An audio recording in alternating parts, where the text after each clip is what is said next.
Bismillahirrahmanirrahim. Assalamualaikum warahmatullahi wabarakatuh. Oke, terima kasih sudah mampir ke channel YouTube saya kali ini. Pada kesempatan kali ini saya akan membahas, lebih tepatnya saya akan mereview terhadap video durasi 35 menit yang berjudul, judulnya itu adalah rakyat harus mau menguji isi kepala Capres 2024, yang dimana di sini Bapak Akbar Faisal bisa dikatakan dia adalah seorang kritikus dan yang mewawancarai Bapak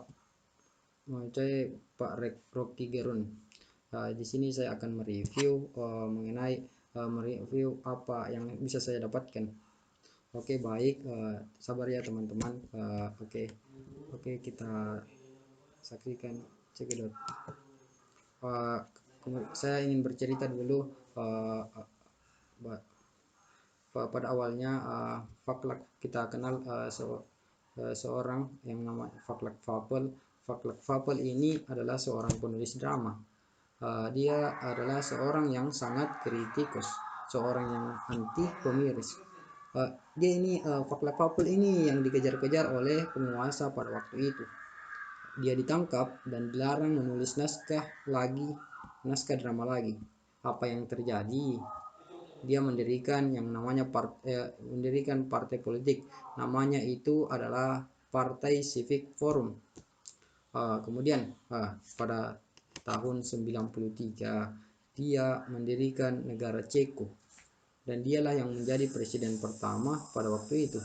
Namun itu bukanlah hal menarik menurut Akbar Faisal. Yang menarik menurutnya ialah bahwa dia mendapatkan pelajaran bahwa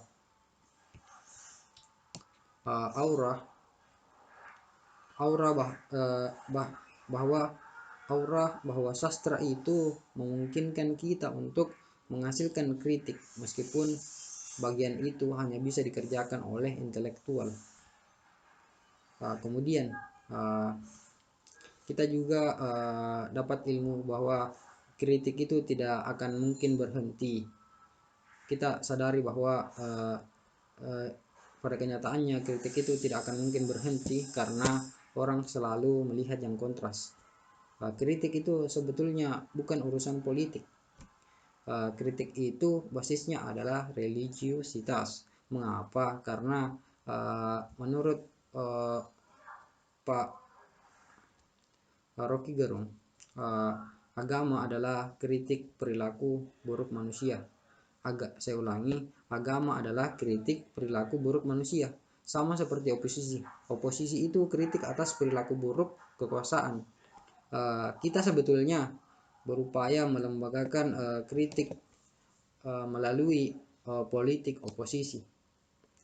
Kegiatan intelektual dari manusia adalah memberi kritik. Karena otak kita memang didesain untuk berdialektika. Itu bedanya dengan robot. Robot itu kasih kritik yang bersifat kuantitatif. Sedangkan manusia itu kritik yang diberikan adalah ia berusaha menegur pikiran kekuasaan. Sebetulnya yang disebut mendidik itu menegur pikiran orang. Kebanyakan kita tidak mau dikritik. Kebanyakan kita tidak mau dikritik karena feodalisme. Seperti profesor yang tidak mau dikritik karena dia merasa lebih. Namun sebetulnya di dalam dunia ilmu pengetahuan harus justru memancing yang namanya kritisisme. Pikiran bermutu itu ialah yang memelihara kekebalan warga negara. Ya, saya sepakat akan hal itu. Kemudian Pak Rocky Gerung mengatakan bahwa pikiran hanya disebut pikiran kalau ada lawan berpikir. Juga kritik itu menandakan adanya tukaran pikiran. Kalau tidak ada yang menegur pikiran saya, berarti saya sedang berdoa. Mana ada yang mau ganggu orang berdoa, kira-kira seperti itu. Kita menegur seseorang karena kita tahu bahwa dia sedang berpikir. Kemudian adapun kalimat yang disampaikan kemudian Akbar Faisal itu mengatakan bahwa kritik pada umumnya selalu identik dengan kekuasaan. Kemudian Rocky menambahkan bahwa pada awal kemerdekaan dia bercerita bahwa dari proses awal kemerdekaan hingga saat ini, pada awal kemerdekaan itu yang dilakukan oleh Bung Karno. Bung Karno ini kasih kritik dengan pidato, dan rakyat pun belajar kepada akan pidato yang telah disampaikan oleh Bung Karno. Jadi kritik Bung Karno terhadap kekuasaan adalah pelajaran pedagogis buat rakyat. Sekarang sudah tidak ada. Sekarang kritik itu kebanyakan antar pakar, antar surveyor. Jadi bukan kritik yang bisa ditonton oleh rakyat sebagai pelajaran. Kemudian periode Soekarno ialah masa di mana pikiran itu diagungkan, kemudian ditutup oleh Bung Karno yang justru adalah bagian dari upaya untuk menghasilkan pikiran. Lalu masuk daripada Pak Harto. Pak Harto ini tentu berupaya dengan satu cara berpikir bahwa kalau ribut itu tidak bisa membangun, bahwa kalau ribut kita tidak dapat membangun. Karena itu pada pemerintahan Pak Harto karena itu dikekang oleh pikiran oposisi mulai dari kampus. Doktrin yang diberikan adalah stabilitas, tetapi oposisinya tentu tetap berlangsung secara diam-diam. Kemudian bedanya kalau di zaman Soeharto, kalau tidak menyentuh keluarganya tidak apa-apa soal kritik. Kemudian masuk ke era Habibie, yakni dimulainya zaman reformasi. Peran Habibie di masa reformasi itu untuk membebaskan pers. Sampai saat ini pun sebenarnya masih ada yang justru yang kita curigai bahwa ada semacam ketakutan dan atau kecemasan pemerintah kalau tidak ada pengendalian terhadap opini publik. Pengendalian itu yang boleh kita sebut sebagai upaya pemerintah sekarang untuk menghegemoni pikiran publik. Kemudian di zaman Soeharto, adalah target kritik dari semua pihak, terutama kampus, karena pada masa itu sangat terlihat otoritarianismenya. Namun berbalik sekarang justru tertutup, namun sebenarnya ada. Kemudian ada kalimat yang disampaikan oleh Rocky Gerung bahwa demokrasi itu adalah persaingan argumentasi berdasarkan konsep, bukan berdasarkan massa. Tapi saat ini kenyataan berbalik. Ini sekaligus menerangkan bahwa partai politik tidak berfungsi sebetulnya untuk mendidik bangsa ini dengan kemampuan konseptual. Hari ini dalam konteks yang dibicarakan, partai politik berada pada sisi mana? Saya ingin bertanya. Kemudian panggung disediakan untuk mengumpulkan massa, bukan untuk menghasilkan ide. Kenyataannya begitu. Ini yang mesti dikoreksi. Ngapain kampanye di lapangan terbuka? Kampanye aja dalam talk show.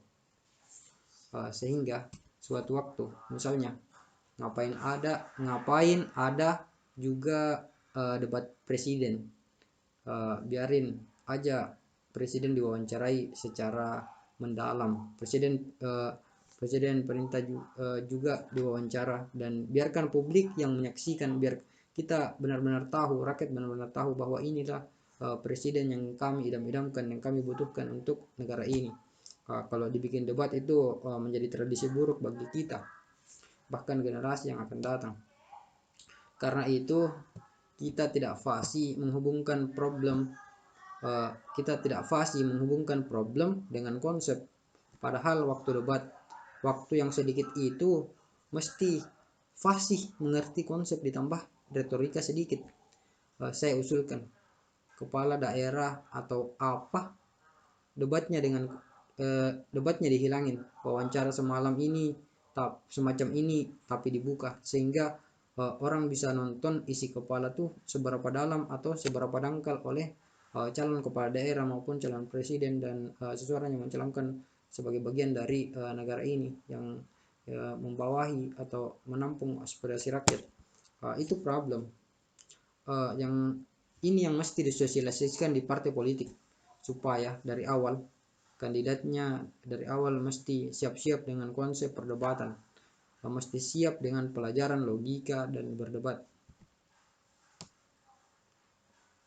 Seperti apa sih, kita tanya-tanya, seperti apa sih pemimpin yang dibutuhkan kelak agar kemudian tidak bahaya terhadap, tidak alergi terhadap kritik, dan penguatan siklus sociality lebih muat lagi. Jadi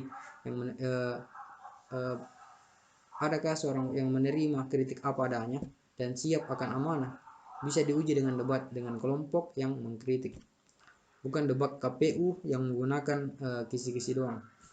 Nah, kemudian presiden itu harus tetap dididik. Mengapa? Karena kita tahu bahwa kita lagi bikin percobaan baru, menghasilkan seorang calon yang masuk di bawah ada makna tersirat dalam hal ini. Nah, kemudian hampir mengemuka bahwa problem terbesar kita hari ini adalah oligarki, baik itu oligarki kekuasaan maupun oligarki ekonomi.